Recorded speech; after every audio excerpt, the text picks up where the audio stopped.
நீங்கள் பார்த்து கொண்டிருப்பது சுரக்ஷா அஸ்ட்ரோ வாஸ்து டிவி.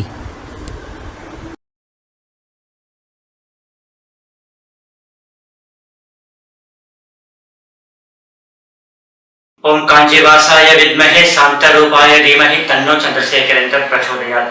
पूज्याय राघवेन्द्राय सत्यधर्म रताय च भजतां कल्पवृक्षाय नमतां कामधेनवे।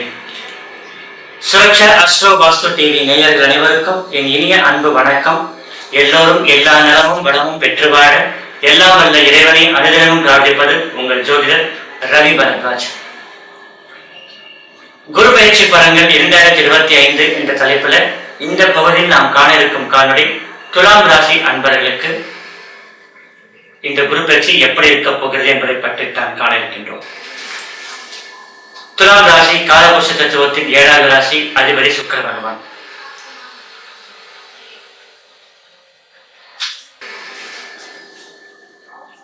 மூணாம் இடத்திற்கும் 6ஆம் இடத்திற்கும் அதிபதியாக விளங்கக்கூடிய குரு பகவான் 14/5/2025 இரவு 10:36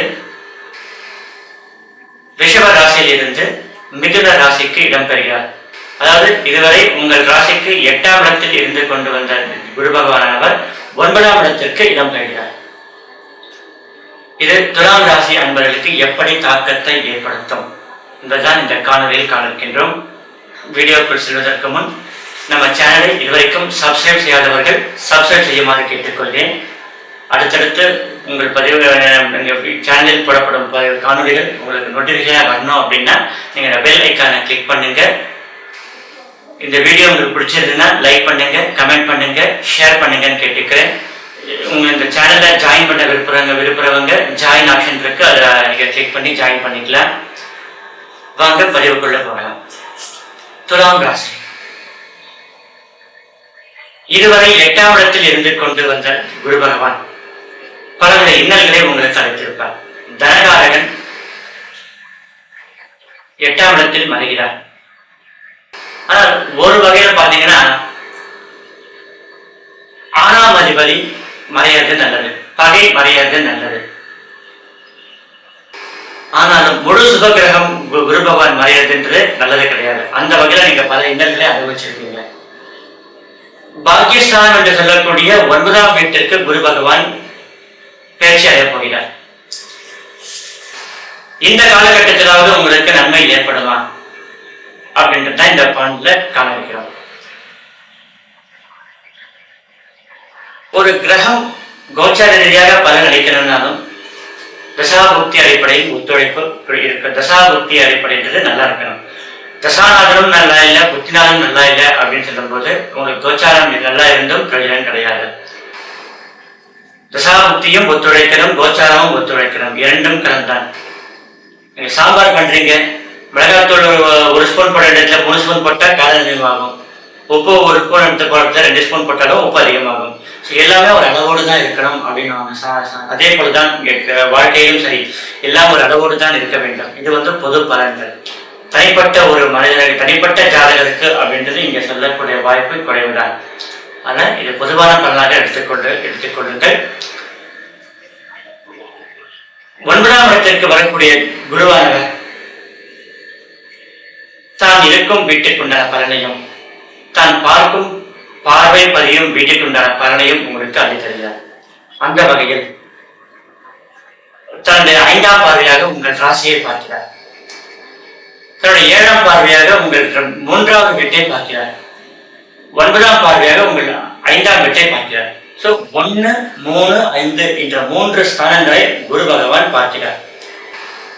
குரு பார்க்க கோடி நன்மை அப்படின்ற ஒரு விதி உண்டு.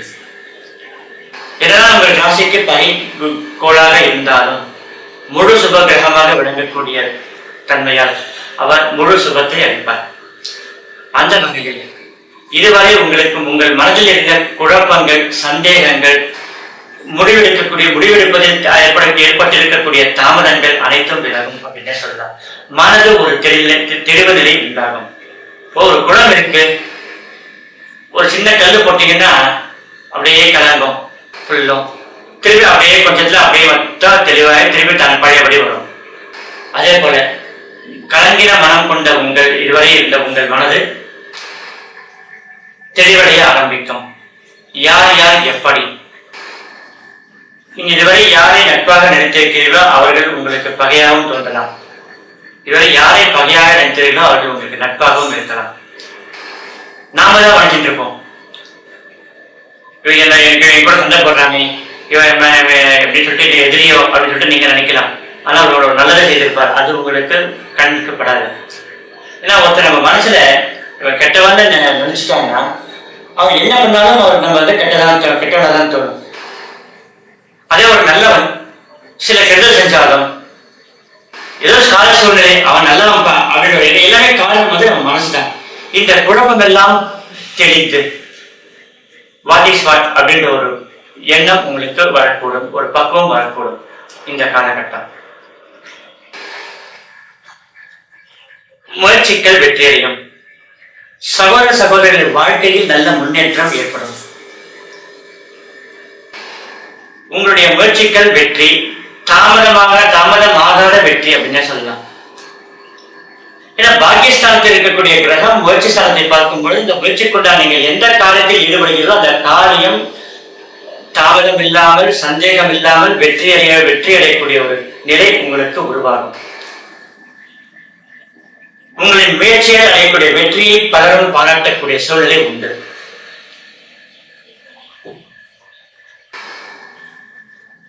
உங்ககிட்ட கேட்டால் டிசிஷன் எடுத்து கேட்டால் நீங்க நல்ல முடிவை அளிப்பீர்கள் என்று உங்களுடைய வாக்குக்காக காத்துக் கொண்டிருக்கும் சூழ்நிலை உண்டாகும். பல பேர் உங்களை மதிக்கக்கூடிய சூழ்நிலை உண்டாகும். உங்களின் பேச்சுக்காக அவர்கள் காத்துக் கொண்டிருப்பார்கள். ஏனென்றால் நீங்கள் சொல்வது எல்லோருக்கும் ஒரு நல்லதை கருதியே சொல்வீர்கள். அந்த நல்லது அவர்களுக்கு அப்படியே படிக்கும்.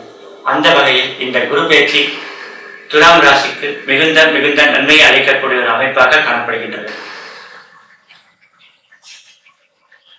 பூர்வ புண்ணிய ஸ்தானமாக 5ஆம் வீட்டை குரு பகவான் தன் 9ஆம் பார்வையாக பார்க்கிறார். புத்திர பாக்கியம் உண்டாகும். திருமண நிலை அப்படின்னு பார்க்கும் பொழுது ஜாதிரீதியான ஒத்துழைப்பு இருந்தால் மட்டுமே இந்த காலகட்டத்தில் திருமண பாக்கியம் ஏற்படும். ஆனால் புத்திர பாக்கியம் அப்படி இல்லை. திருமணமாகி நான் 4 வருஷமா ஆயிடுச்சுங்க, புத்திர பாக்கியம் இல்லைன்னு சொல்றவங்க, நான் மெடிக்கல் ட்ரீட்மெண்ட் எடுத்துட்டு இருக்கேங்க, இன்னும் அந்த டைம் வரலையோ அப்படின்னு நினைக்கிறவங்க யாராக இருந்தாலும் புத்திர பாக்கியம் ஏற்படக்கூடிய சூழ்நிலை உண்டாகும். ஷேர் மார்க்கெட் இன்வெஸ்ட்மெண்ட் தைரியமா பண்ணுங்க. ஓரளவுக்கு லாபம் கொடுக்கும். ரொம்ப அதிகமா இல்லை அப்படின்னாலும் ஓரளவுக்கு லாபம் கொடுக்கும். வெளியூர் பிரயாணங்கள் ஏற்படக்கூடிய சூழ்நிலை உண்டாகும். ஆன்மீக சுற்றுலா பயணங்கள் மேற்கொள்ளக்கூடிய நிலை உண்டாகும். சற்று கோபப்படக்கூடிய சூழ்நிலையும் உண்டாகும். அதனால் ஏற்படக்கூடிய டென்ஷனால் ஏற்படக்கூடிய பிபி, சுகர் இதெல்லாமே வரக்கூடிய வாய்ப்பு ஒரு சிலருக்கு காணப்படுகின்றது. கம்யூனிகேஷன் ஸ்கில் அப்படின்னு சொல்லுவாங்க. 3ஆம் இடம் கம்யூனிகேஷன். இந்த ஐடி ஃபீல்ட்ல ஒர்க் பண்றவங்களுக்கு எதிர்காலம் அமையும் சூழ்நிலை உண்டாகும். இந்த கம்பெனி எனக்கு கிடைச்சா நல்ல ஒரு பெனிஃபிட்டா இருக்கும் அப்படின்னு நினைக்கிறவங்களுக்கு அந்த கம்பெனி கிடைக்கக்கூடிய சூழ்நிலை உங்களுக்கு உண்டு.